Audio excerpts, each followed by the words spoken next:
They say a town only dies when the people leave. But in the South, sometimes the town leaves first.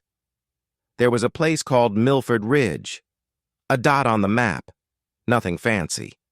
One road, one church, one store, and a handful of families who'd lived there since their great-grandparents carved the fields by hand. Then one morning in 1964, the strangest thing happened. The town wasn't there anymore, not the real town, the one on the map. The lines were redrawn overnight. The road sign was replaced. Mail started coming back, stamped, no such town. But the houses were still there. The gardens. The children riding their bikes in circles on the dirt road that now had no name.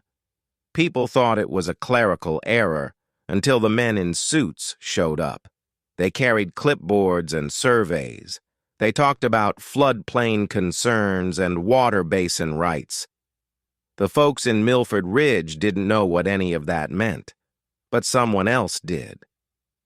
A private company had been trying to buy the land under the town for years. Not the homes, the water beneath them. A deep aquifer worth millions. The town refused to sell, so the company bought everything around it instead. One by one, the school closed, the post office, the general store. Every anchor that kept the town alive was quietly pulled out by the roots. People walked into the courthouse to fight it, and the clerk told each of them the same thing, with the same practiced voice.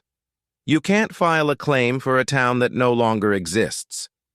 Imagine standing in the place where you were born, looking at your own front yard, and being told it isn't real anymore.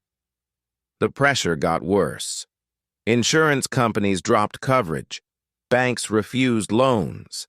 Families who'd lived on their land for 90 years were told they had no valid address. By 1971, most were gone.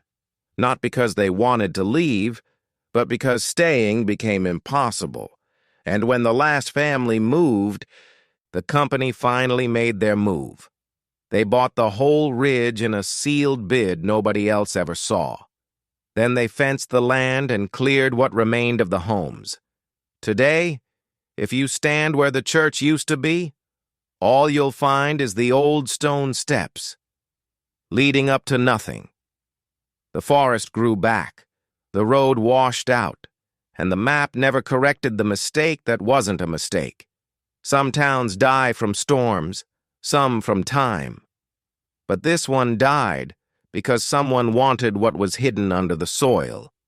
And in the South, the land never forgets what people tried to erase.